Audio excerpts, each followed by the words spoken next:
Do you ever say in private, I just don't give a fuck? I don't care what they want. I don't care what they said. Just no. No. And then you turn around and get in front of that person on the phone with them and you're like, oh yeah, I'll be there. You ever done that?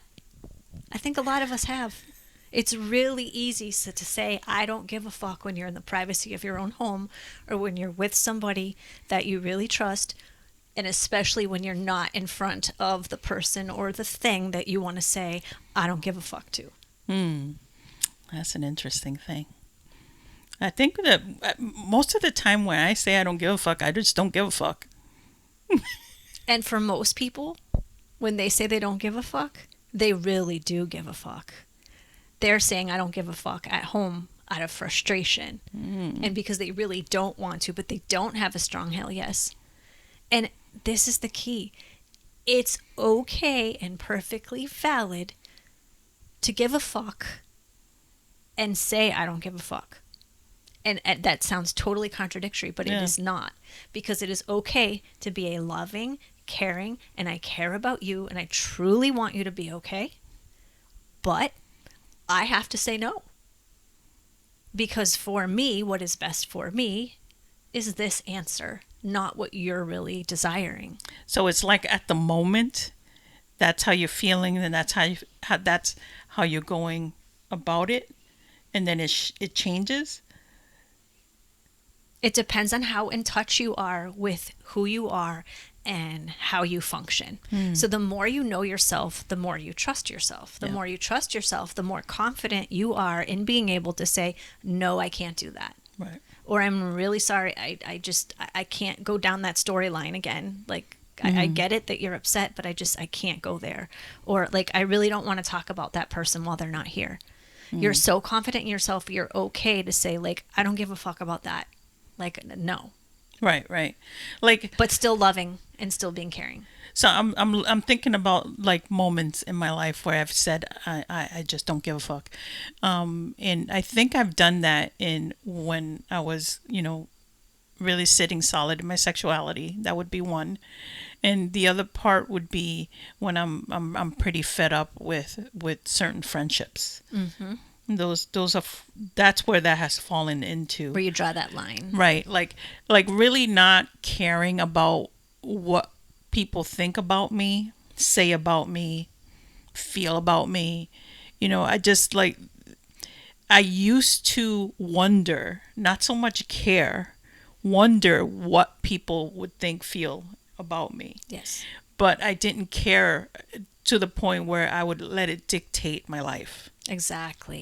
So a lot of the times it was just like curiosity as to why they might think that way or why they might say those things or react that way towards me, that kind of thing. But predominantly, especially when I came out, it was more about me, and it was more about me being comfortable with me, and not really caring what other people thought or felt or anything like that, because it really had nothing to do with them, and it was about my choice. You needed to be true to you. Exactly, and had to be 100% the person I wanted to be versus the person people thought I should be. Exactly. So, and I think we get hung up on that a lot because first of all, we're not trained to think for ourselves. We're trained to have an authoritative figure, have the teacher or the parent or the boss telling us what to do, and we just do it.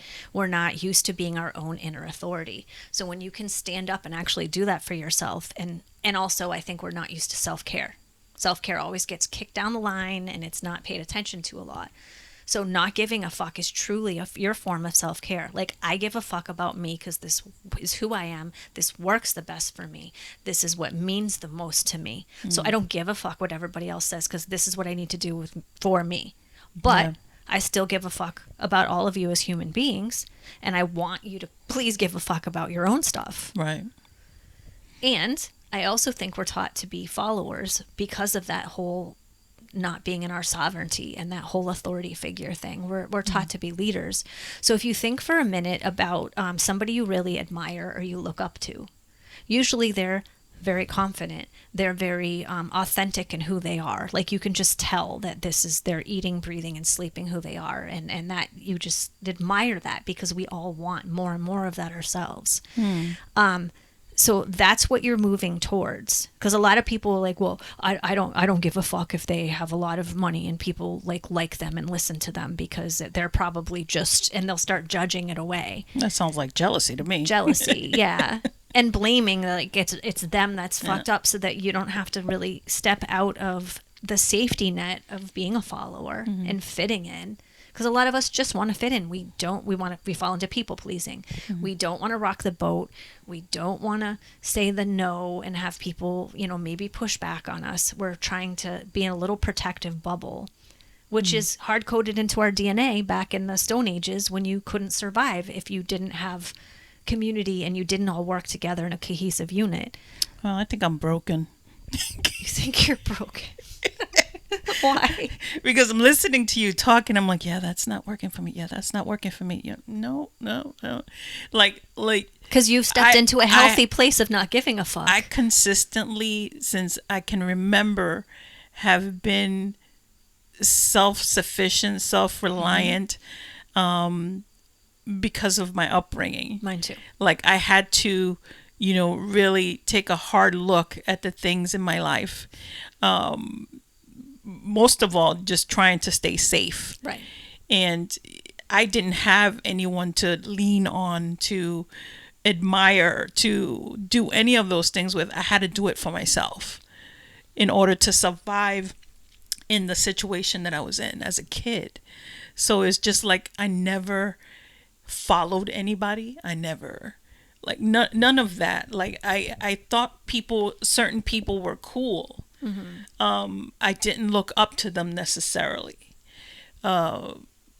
Maybe because I had such a strong, a strong thing with authority figures, predominantly my mom, who was like often left field most of the time and abusive and whatnot. But so my idea or my thought of a person of authority was kind of like, whatever. Exactly. And I think a lot of that gave me the opportunity to challenge teachers, challenge authority, challenge that's where that came from. Because if somebody tells me that I have to do this, I'm gonna go do that. And I don't know if it's defiant because of the way I was raised and my, so I don't know. But I don't, like, when I say I don't give a fuck, I really, truly don't give a fuck. But you give a fuck about, like, example, your best friend's parents. Yes. You look up to them. Yes. I admire them. And you give a fuck about what they say, or what their opinions were. They're valuable, yeah. And they're valuable. But you didn't give a fuck, as in you still made your own sovereign decisions. Right. But their opinions, I'm sure, were weighted into it because you cared about them, you admired them. Right. And you could take something from them. Right. So you aspire to be more like those people instead of like your bio mom. I loved their family dynamic. Yes.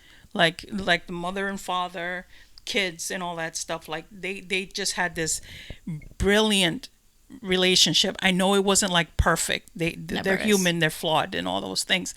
But they showed me what a family truly looks like versus the one I was coming from. Which I thought was really fucking cool, because I got to really see what a mother does, what a dad does, and things like that, for their children. So it really, yeah, I totally admired, and their words were important to me for sure. But the thing is like, they never fucking judged. You know what I'm saying? And I think that was the caveat for that, because they never judged. They accepted people for who they are, no matter what.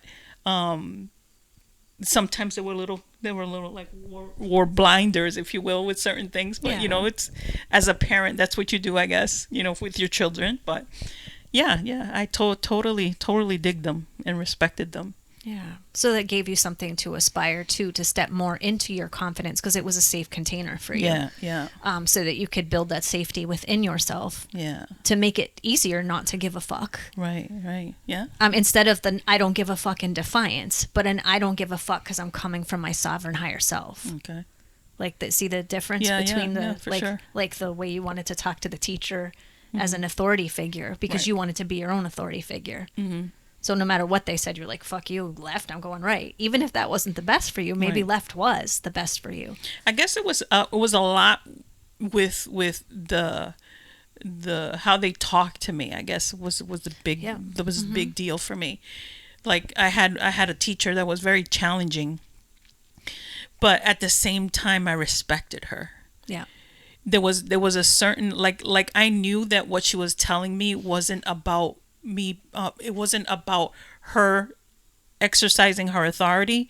It was about I see your bullshit and I'm calling you out on it, and I respected that. Nice. You know what I'm saying? Yeah. And so I like she was my challenging teacher, but I loved her. Oh my God, did I love her, because she just like she's like, I'm seeing right through you, Ligera.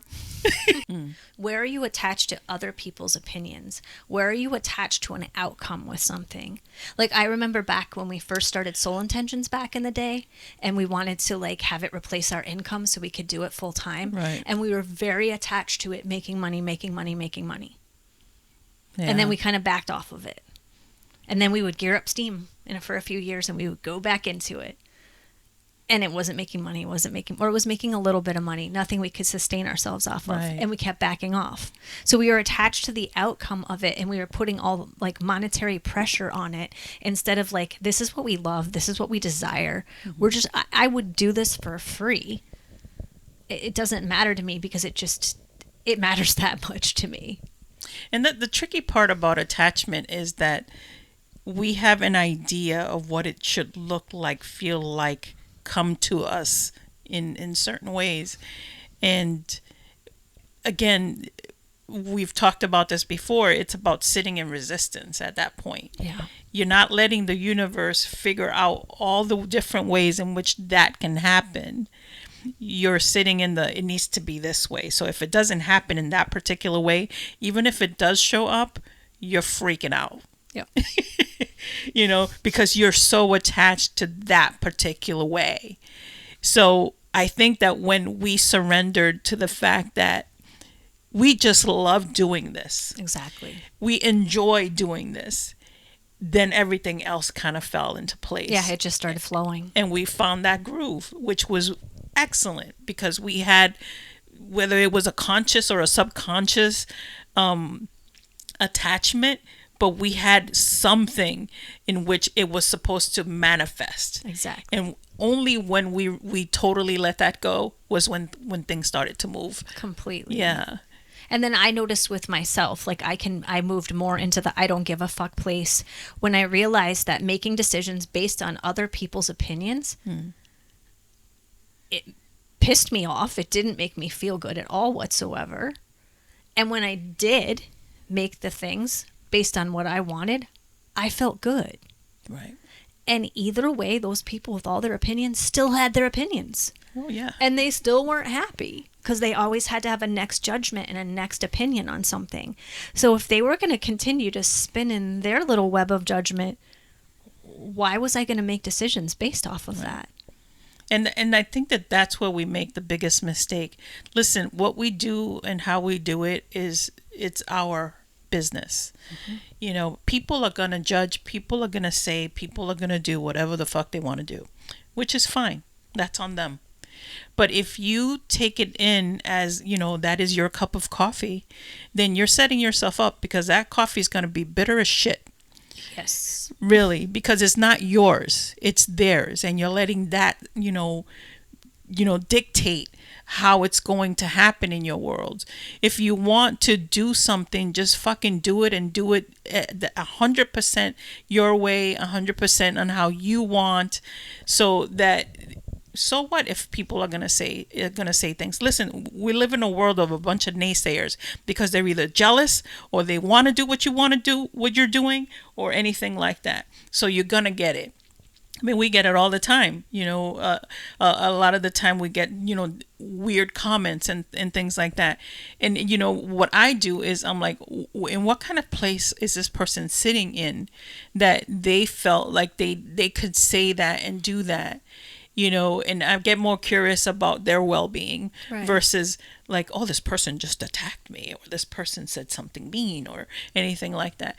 Because people are going to say and do whatever the fuck they want. And if we really truly believe, which we do, that everything is energy, and I can choose what I do with it and what frequency I have it flow through me in, somebody sent energy to me. Yeah. Was it going, yay, you did a great job, I love your podcast and your video? No, but I don't care. It's energy.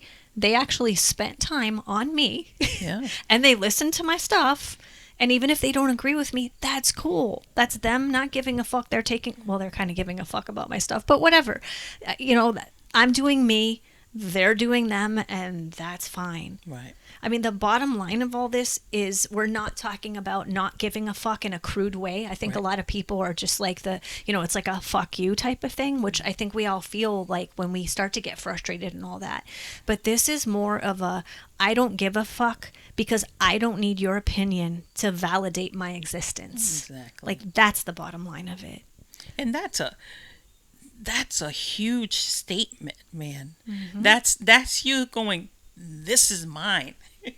Yep. Taking it back, you know. And I love you and I want you to get yours, but I'm showing up for me 150%. And if you can get on board with what I think is best for me, awesome. And even if I fail, that's okay.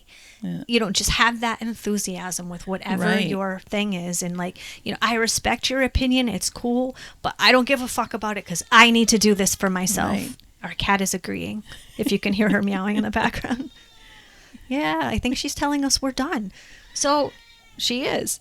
So she doesn't give a fuck right now because she wants to be taken care of. That's for her. I want you to not give a fuck and take care of you, but still love and care for yourself and everybody else as immensely as you can. Sweet. All right. Have a great day. Be kind. Peace. Peace.